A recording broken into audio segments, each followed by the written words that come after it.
Bine ai venit la Tarot Lovers, unde misterul întâlnește intuiția, iar magia se împletește cu destinul.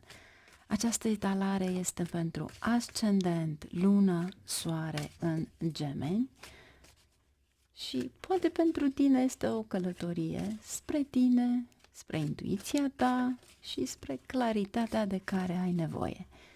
Dacă îți dorești ghidare, inspirație sau pur și simplu un moment magic, este exact, de fapt, acolo unde trebuie să fii. Nu uita să te abonezi și să activezi clopoțelul dacă simți că rezonezi. Ce avem astăzi pentru voi? Nu uitați că la sfârșit veți avea un bonus.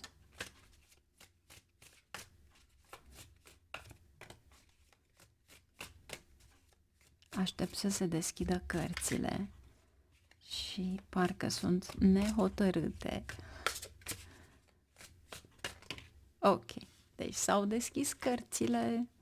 Regina de monede.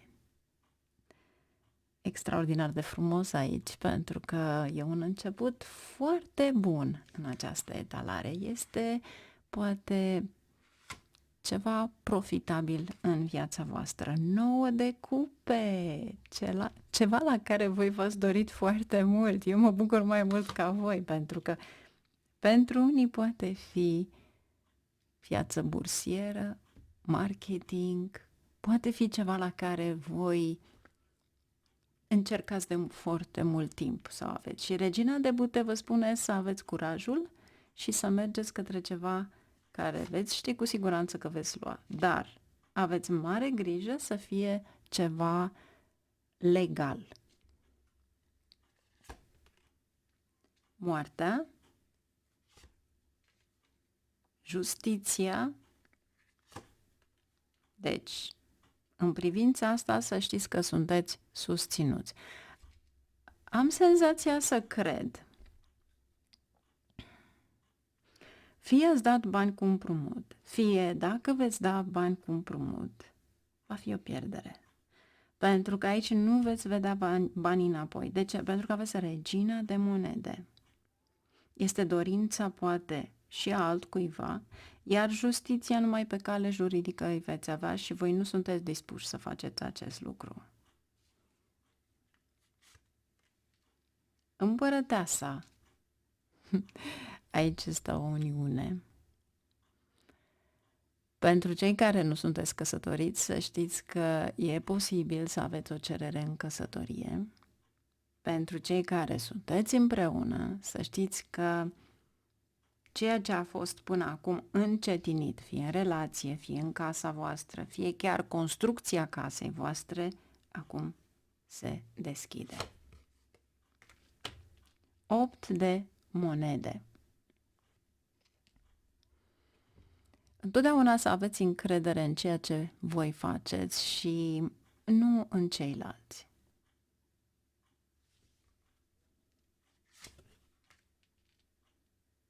Cavalerul de săbii.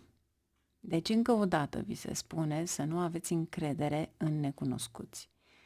Vedeți voi, cavalerul acesta de săbii poate fi puțin mai dur, fie în cuvinte, fie în felul în care vorbește cu ceilalți, fie în felul în care acționează, dar este spre binele lui și aceasta este de fapt energia voastră.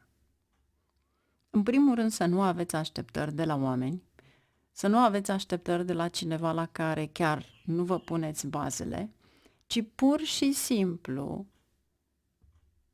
tot ceea ce vreți să faceți, să le faceți voi. Pentru că moartea asta vă spune. Cineva parcă vă blochează mai mult. Cineva care, de fapt, chiar dacă i-ați dat șansa să facă ceva sau ați explicat, va trebui să vă întoarceți înapoi, să reexplicați, ca până la urmă, timpul acordat acelui lucru era mai bine să-l faceți voi singuri. Iar dacă eventual aveți probleme cu, având în vedere că avem justiția, aveți cavalerul de săbii, aveți asul de săbii, aveți niște chestiuni legale sau, știu eu, asigurări, împrumuturi, pentru că Scorpionul este casa opta în harta natală. Nu contează că sunteți orice alt ascendent. Voi trebuie să țineți minte că din umbră voi acolo aveți planetele Scorpionului, adică Marte și Chetu. Și asta înseamnă că e posibil pentru unii dintre voi să aveți chestiuni legate de împrumuturi, asigurări. Pentru că casa a opta ține de asigurări.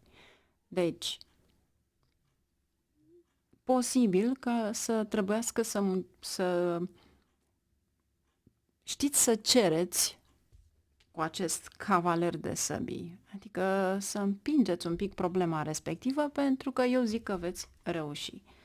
Iar aici aveți 9 de monede. Întotdeauna ați fost independenți, întotdeauna știți să fiți independenți și știți să vă apărați interesele voastre. Iar aici este într-adevăr o sumă care vine în viața voastră pentru că o meritați. Și este o sumă consistentă. Posibil, da, într-adevăr, cu această carte a morții să fie chiar și o moștenire. Iar aici aveți 2 de bâte, vă gândiți dacă veți face o călătorie sau ce veți face în continuare, dar cu siguranță doriți să fiți prezenți în ceea ce faceți voi de munca voastră, casa voastră, în locul unde sunteți. Nu sunteți pregătiți să călătoriți undeva sau să vă schimbați locația, dar vă gândiți la ceva pe viitor. Să vedem ce vrea să ne spună moartea. 9 de cupe. Cineva care vrea pur și simplu să oprească visele voastre.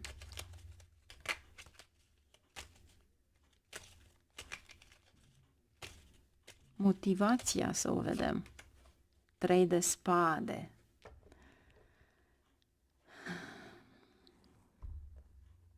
Gelozie.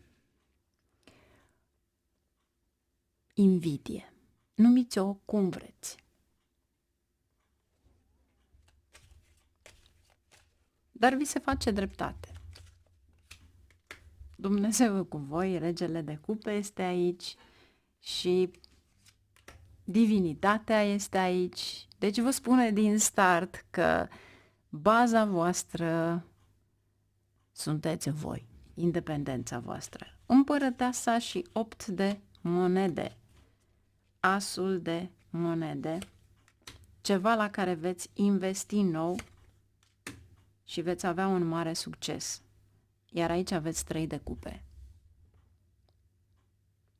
Deci să știți că va fi ceva extrem de favorabil pentru voi în această perioadă. În plus, sunt ferm convinsă că cei care nu aveți un partener, este o cerere în căsătorie sau chiar o căsătorie până la sfârșitul celor 7-8 zile.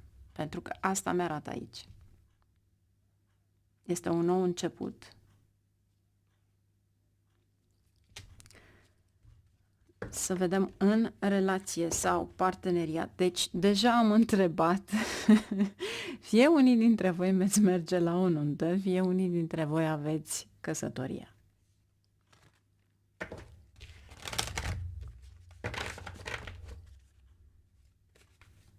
Intuitiv, să știți că întotdeauna vi se arată ceva. Iubiți-vă pe voi mai întâi de toate și lăsați controlul deoparte.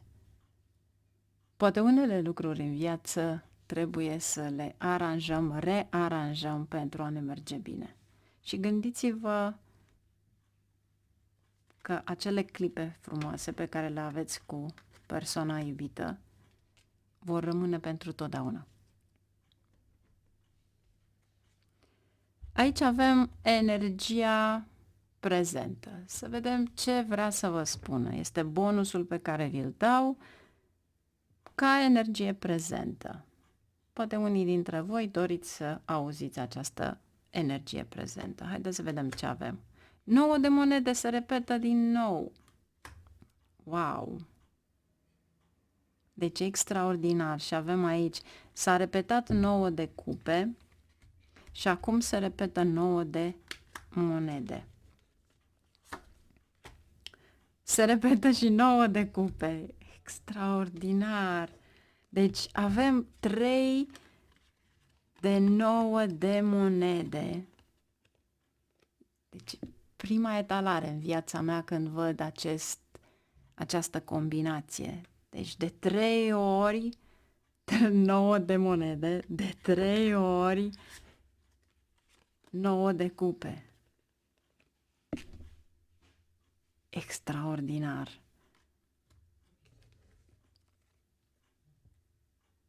Deci avem 9 de monede, 9 de cupe, diavolul,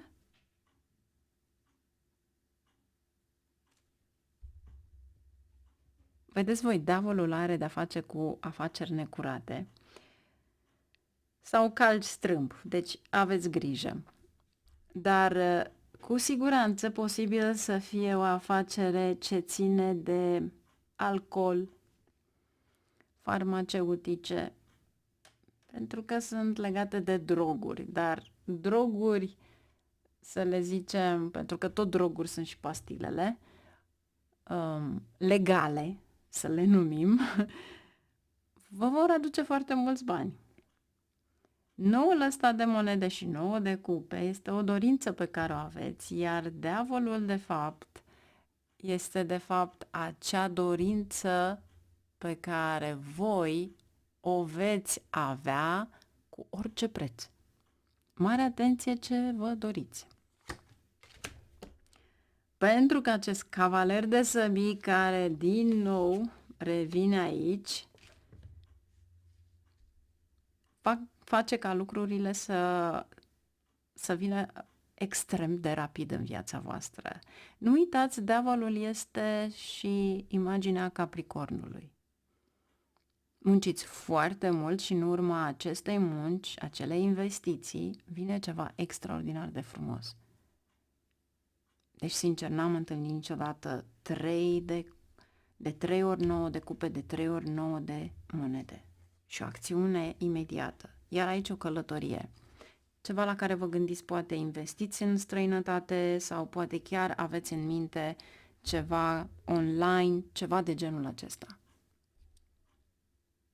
Dar cu siguranță e ceva extrem de profitabil. Deci pentru unii, cei care doriți să mergeți pe piața bursieră, marketing, să știți că veți avea un câștig extraordinar de frumos.